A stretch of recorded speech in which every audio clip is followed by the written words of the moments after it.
All right, family covenant for the modern age. The modern age. The modern age is broken. The reason it's broken is because families are broken. If we can fix families, we can fix our age. But this requires a complete overhaul of our belief system, a worldview transplant, if you will. Plants can only grow in the right environment. When a garden doesn't grow, you don't blame the seeds, you change the environment. An avocado seed planted in the Arctic will not grow, even though it has the same potential as a seed planted in Mexico. Likewise, a family planted in our modern age cannot grow, even though it has the exact same potential as a family in any other age. Why can't it grow? The answer is because a family can only grow in covenant rich soil. Families require covenant, and our modern age is completely deprived of covenant. Even marriage is called a marriage contract. Our entire society is contractual, not covenantal. That's why families can't grow. The problem with so called experts today is that they accept almost everything our society is built on. So they try to make changes within the system instead of changing the system itself. For example, feminism is accepted to some extent by every family counselor in our society, even Christian counselors, which is why they're powerless to solve the divorce pandemic. Families cannot survive in feminism, just like feminism cannot survive in families. Another example of something experts blindly accept is traditional estate planning. They don't see anything wrong with a father saving for his retirement while his sons are neck deep in debt. Thus, the expert will offer superficial solutions to mitigate the pain of a failed system without ever tackling the system itself.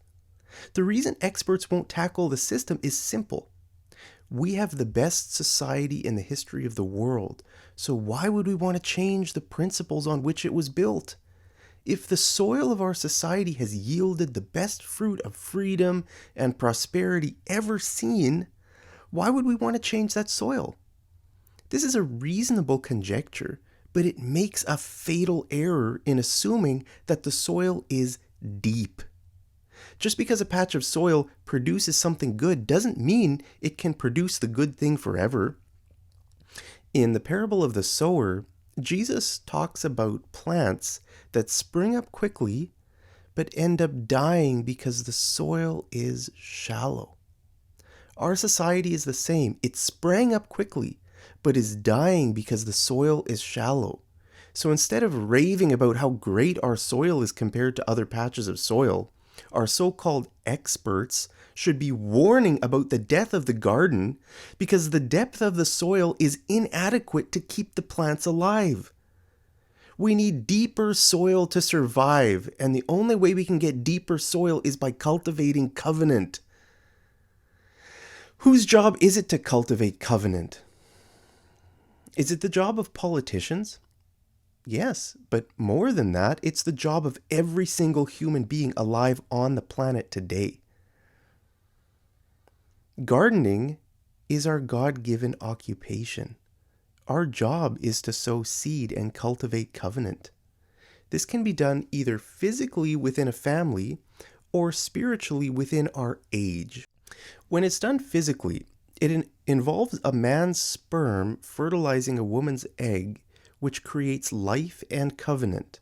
When it's done spiritually within our age, it means sowing seeds of truth and cultivating covenant to yield the fruit of life in God's good world.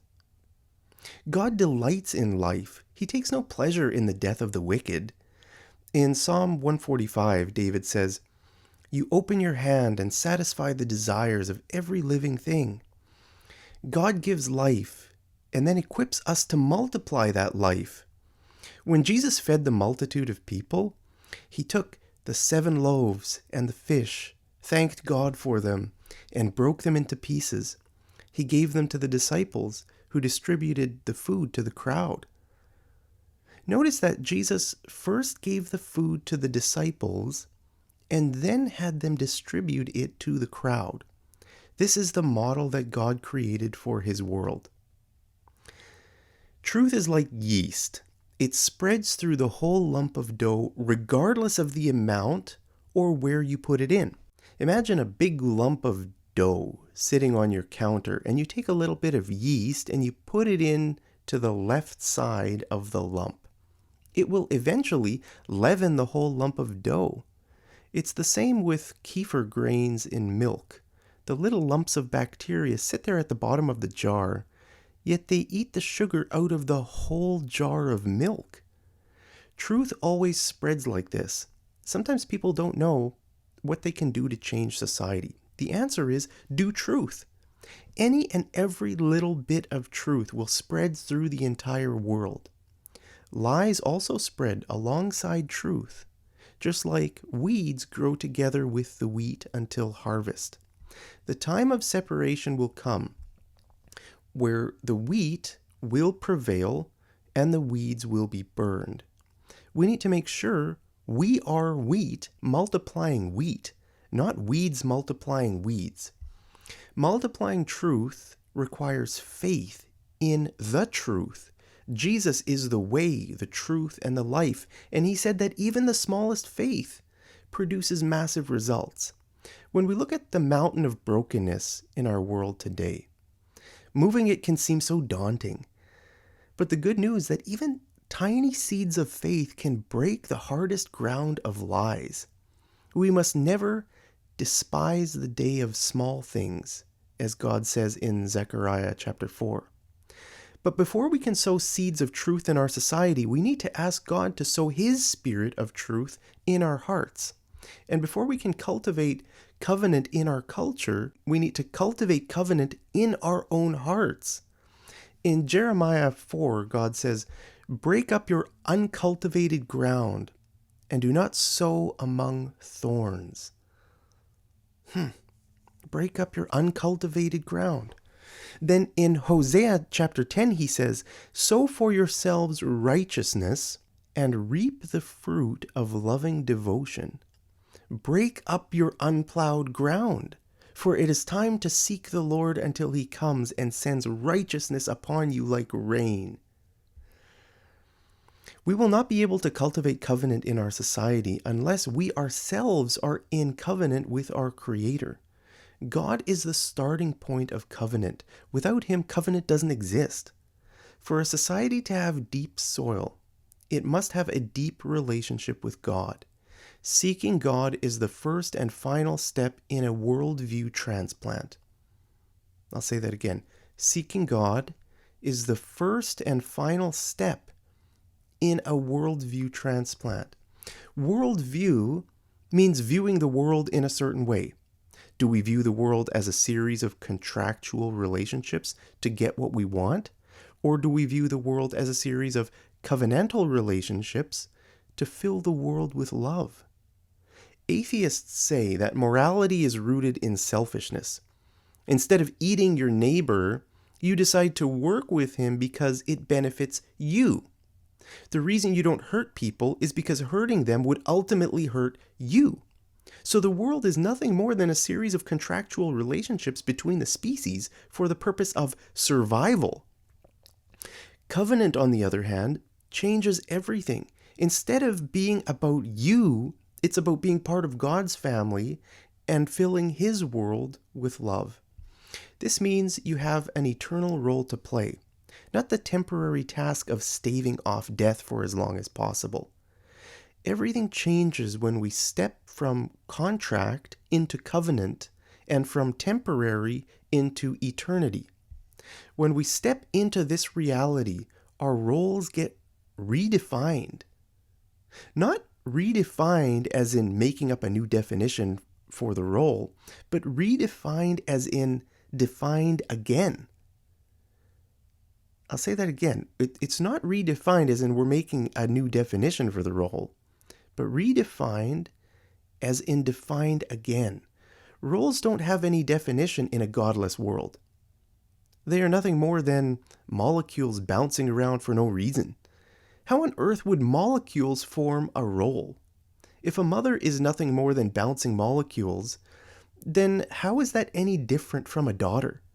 Do bouncing molecules give a person rights and responsibilities? No. Roles are defined by God, so we need to go back to God to have our roles redefined when we have strayed from Him. To heal our broken age, we need to execute our roles properly, which requires meditating on the scriptures to figure out what God wants from us. The Bible is full of people who carried out their roles terribly, but some did good. We can learn from both the good and the bad stories to see what our role will result in if we execute it in a certain way. If we execute fatherhood, like David, we can be sure to end up with a broken family. If we execute wifehood like Esther, we can be sure to end up saving a nation. When it comes to roles, God doesn't give us a list of bullet points to carry out. Rather, He gives us stories to meditate on. Every role has stories to draw from. For example, brothers can meditate on Joseph's pride or Ishmael's mockery. Sisters can meditate on Rachel's jealousy or Miriam's fault-finding. Mothers can meditate on Rebekah's shrewdness or Jochebed's vigilance. Fathers can meditate on Jesse's neglect or Abraham's faith. Sons can meditate on Isaac's submission or Jacob's deception. Daughters can meditate on Rebekah's courage or Rachel's idolatry. Wives can meditate on Jezebel's malevolence or Sarah's hastiness. Husbands can meditate on Adam's dereliction or Nabal's arrogance. Cousins can meditate on John the Baptist's humility or Mordecai's responsibility. Uncles can meditate on Abraham's rescue or Laban's stinginess. Aunts can meditate on Jehoshabe's resourcefulness or Rachel's bribery. Grandparents can meditate on Lois's instruction or Athaliah's destruction. Distant relatives can meditate on almost every story in the Old Testament because that's what the Israelites were, relatives. The whole Bible is a story of people playing out their roles, whether for good or bad. Nothing has changed in our modern age. We can still play out our roles for good or bad today. What will we choose? Will we be family members who are faithful to covenant, or will we be individuals who seek self-serving contracts? By committing to covenant, we are taking a stand both for and against our modern age. We are holding up the cross, which is the breaker and healer of all ages, the greatest symbol of covenant, the body and blood of the pierced one, piercing the skull of the serpent, standing alone in the middle of the ages, both for and against the world. The water of life flowing from the source of life itself, the symbol we bear in the world and bear to the world to show that the crucified King is the covenant healer of the world. Covenant is the healing agent the world desperately needs. We don't need more relationship coaching. We don't need more charity. We don't need more innovative ways to eradicate poverty. We need functional families who uphold their covenant. If everybody played their role properly, there wouldn't be any problems in the world. There wouldn't be any climate change or earthquakes. There wouldn't be famines or pandemics. There wouldn't be any divorce or disease. But because Adam and Eve didn't play their roles properly, nobody has played their roles properly since, except Jesus. Societies lurch back and forth trying to compensate for the broken roles, but they always overcompensate, which hurts the roles even more. For example, if husbands are abusive, a country makes laws to allow wives to take the kids and run. But when wives are allowed to take the kids and run, men become too scared to get married to begin with. So they just live together forever. But since this makes matters worse, the lawyers step in and create a new category of relationship called common law. But since this gives a woman the same power as a wife, men don't even want to live together with women anymore. This breeds a vicious culture of distrust between the sexes. and they become extremely protective of their own interests. Since relationship cannot exist in a self-protective environment, it becomes harder and harder to find and maintain that good relationship, right? If people are always just thinking about protecting themselves, they can't open up, right? As the laws become more and more protective, relationships become more and more scarce. But since men and women still need each other, they get together for brief encounters. Some hotels even rent out rooms by the hour to accommodate such relationships. But even this is a risk for men because if they get a girl pregnant and she decides to go through with the pregnancy, they'll be stuck paying child support for the rest of their lives. So, to avoid this risk, they'll fly to Thailand to get cheap relationships with minimal risk. If they end up with a few dozen bastard children running around, why is that their problem? Thai laws won't follow them home to their country, Canada or the US. And if they do something really sketchy there in Thailand, they can just pick a new country like Vietnam to make their relationship home for a while. But these brief encounters hurt women through unwanted pregnancy, so lawyers legalize abortion.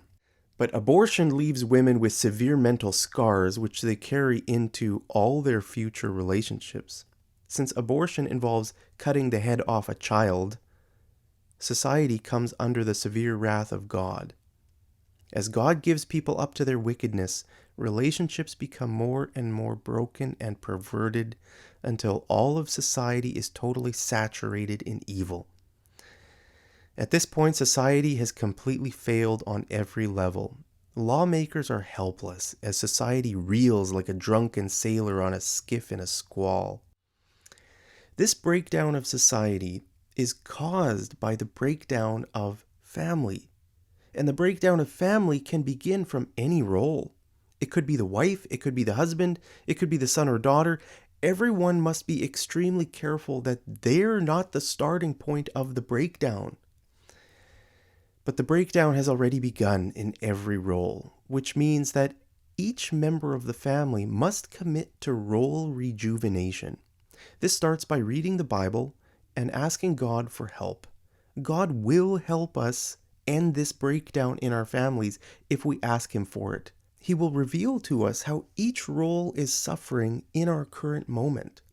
We live in a fluid moment where new laws are being made and new trends are emerging, which impact a person's ability to carry out their role. A wife, for example, must recognize the legal loss of her husband's dominion in the family and commit herself to healing his role by surrendering to his dominion completely. In the Philippines, lawmakers have decided that a mother will have 100% custody over the child until age 7. This is a huge mistake because it separates children from their fathers, not just for 7 years, but for the rest of their lives. Why would fathers want anything to do with a family after their wife took the child away for 7 years? Why would they want anything to do with the family that they had, right? If the wife takes the child for 7 years legally and they can't do anything about it, right? Next time you talk to a Filipino, ask them about their father. The chances are they don't even know him. I guess Filipinos must be terrible fathers, right? It has nothing to do with the laws of the country. No. The legal landscape plays a massive role in the family's chance of survival. Women must actively fight against laws that favor them over their husbands because at the end of the day, men won't be mocked, and women will pay a higher price than if they had no rights at all. And they will be responsible for a fatherless society. But men also must fight against their own easy access to legal infidelity, which poses an extreme risk to women. A husband can literally sleep with whoever he wants and not face any legal consequences for it. If you ask women in the Philippines to tell you about Filipino men, they'll tell you they're a bunch of cheaters. They often try to find a foreign man, believing that he will somehow be faithful to them, Whether there's any truth in that belief or not, it goes to show that women crave faithfulness. So a man must win his wife's trust by being a loyal monogamous lover who proactively resists society's thirst for infidelity. Trust must be given freely in any relationship, but it's hard to give freely when we see it being broken all around us. Wives are often extremely apprehensive about this, even if they haven't given each other any reason to be apprehensive about it. And men are often apprehensive about their wife taking off with the kids, even if she has never given him any reason to be apprehensive about it. They both need to help ease each other's fears by recognizing the societal probability of something bad happening and doing something to render that probability a non-possibility in the relationship. Trust is built over time. The more proactively it is built, the faster it is built. The easiest proactive measure that can be taken is to simply talk about what the dangers in society are and how they can protect themselves.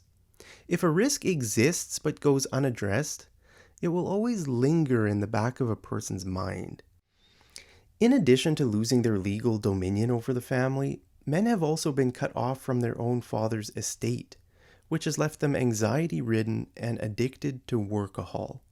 Women must recognize that almost all men in Western society are in this vulnerable state. So it's very easy for a man to lose heart when he sees the mountain of pressure lying before him. Diapers alone cost $75 a month. How is a man with a normal job supposed to pay for food, rent, gas, internet, and ice cream to appease his pregnant wife? He can't. It's too hard. So what's he going to do? He's going to avoid relationships where the downside risk is greater than the upside gain. Women need to see this reality and change the prospect of marriage from being a bad deal for him to no lack of gain for him, like it says in Proverbs chapter 31. Instead of becoming more fearful and frenzied when a man appears non-committal, women need to understand what's really going on and bring healing to the problem. Likewise, men need to understand that her fear and frenzy is probably due to the fact that she's obeyed cultural demands and given him her heart and body, and he's still not committing. In her mind, she has nothing left to give. So he needs to tenderly explain to her what he needs from her in order to fully commit to marrying her. These kinds of conversations weren't needed in biblical times because society itself shoehorned people into the right position. For example, women lived at home until they were married off, and men lived on their father's estate until they brought home their wife to live with them. People didn't wander around in the dating world looking for a partner who understood them. They didn't have an existential crisis every time they went through a breakup. They didn't fight about who was going to wash the dishes or who was going to plow the field. They didn't argue about how many children they were going to have or how many years they were going to wait before having kids. Everything was simpler back then, and people didn't need to overthink every aspect of their role. But in our modern age, roles have become so distorted that nobody knows what they're actually supposed to do in life. So they escape the weightiness of life by pursuing distractions, completely useless distractions like video games or stamp collecting. Children mustn't be useless idiots and play video games all day. They need to work hard to add value to their father's estate. Just because their father made a huge mistake by not having an estate to begin with, doesn't mean they get a free pass to Idiotville. Children are also responsible for recognizing the brokenness in society and fixing it. This starts by renouncing their legal right to be unsubmissive and rebellious. Never before in history did children have the legal right to call social services if their parents did something bad to them. Children must understand this risk and put their parents at ease by assuring them that they will never talk to their teacher about anything bad that happens at home. Confidentiality is a pillar of family survival. Children should also graciously understand that their parents themselves likely fell victim to many of society's lies because they didn't have anyone to teach them about life. And now they're suffering the consequences and could use some comfort instead of condemnation. They should try to encourage their parents in their roles and work hard to bear their parents' failures gracefully. This could involve recognizing their parents' failures in their other roles and trying to atone for those failures. After all, parents are sons and daughters too, and brothers and sisters, and uncles and aunts. The chances of them playing all those roles properly is next to nothing. Most people would be lucky to have even played one role properly. So children should take their eyes off their video games and look around at the whole extended family. Who are the people that need help? There will be people who need help. When you look at extended families today, you see that they are scattered, domestically and internationally. Nobody questions whether this is good or not. You hear people say, distance makes the heart grow fonder. The truth is, distance makes the heart wander.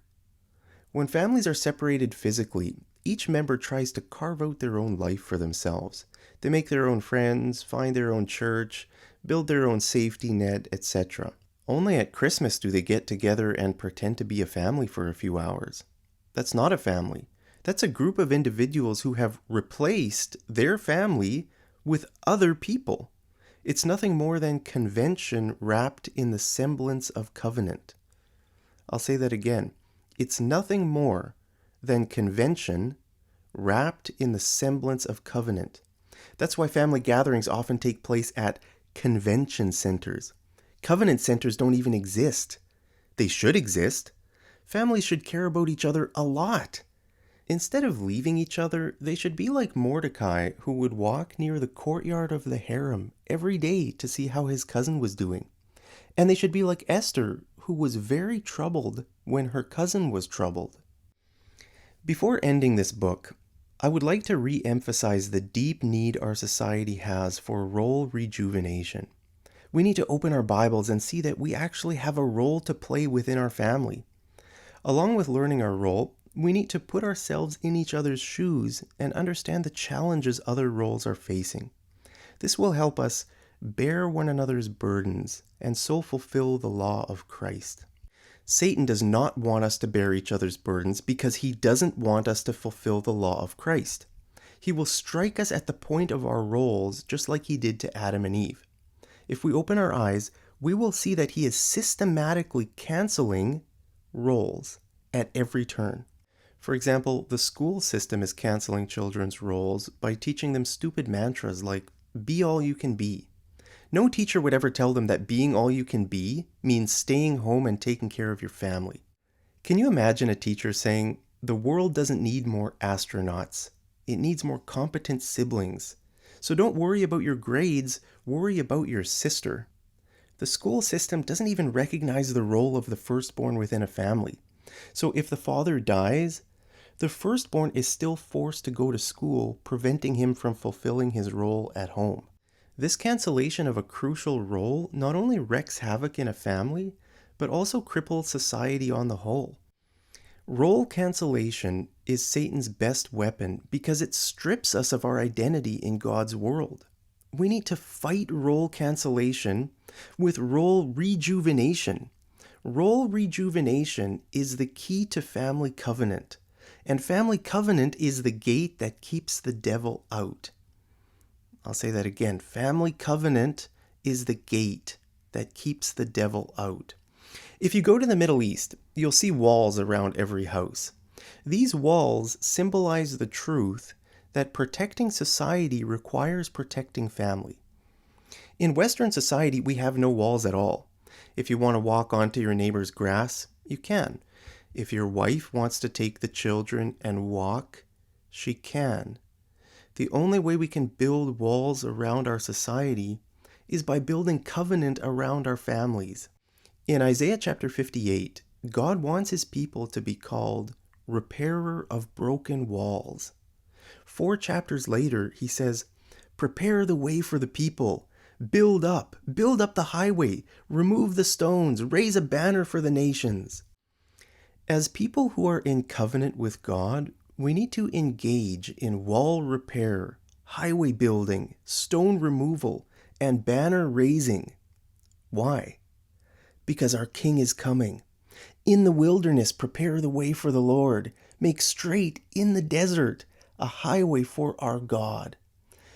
If we do our job properly, instead of the land being struck with total destruction, a straight highway will emerge for the return of the King. One might infer from the title of this book that we need to create a modern covenant for families in our modern age. But that's not the case at all. Rather, we need to put the modern family back into a covenant age. Family covenant has not changed since the dawn of time. What's happened is family covenant has been lost. We need to go back and search for it so that we can apply it to our modern age. Or perhaps it's the other way around. We need to apply our modern age to covenant because covenant is the solution to every age. It's the center of all ages. Well, I want to thank you guys so much for listening to my book. It was a pleasure reading it for you. Sorry that my voice gave out at times like it's doing right now. But I hope my book has been a blessing to you, and I just pray that God blesses you guys and saves our world from from total collapse here because families have broken down. I really care about this. That's why I wrote my book. That's why I'm reading my book. I'm going to upload it onto some different social media platforms. So, hope this book can get out there a little bit. Hope it can reach, hope these words can fall on the right ears, and that maybe it could even save some families from breaking apart. So that's my hope. We need to save family in order to save our society. But ultimately, we wait for the return of the King. We put our hope in God, and we do what we can, right? We just try our best to repair the broken walls, to make straight the way for the King. He's coming. We build for his kingdom. We're not the ones building his kingdom, right? Jesus is the one who is building his kingdom. He's the master builder. He's the cornerstone. We do what we can. We recognize problems in our world. We try to open our eyes and see these things and do a little bit what we can. And, we commit everything to the Lord. And ultimately, we know everything will be okay in this world. So this is my effort. By writing this book and reading this book, I've tried to make a really pretty intense effort to try to put families together again. And anyway, so it's my prayer that it's been a blessing for you. Guys, God bless you. And with that, I'll say, Maranatha, come Lord Jesus.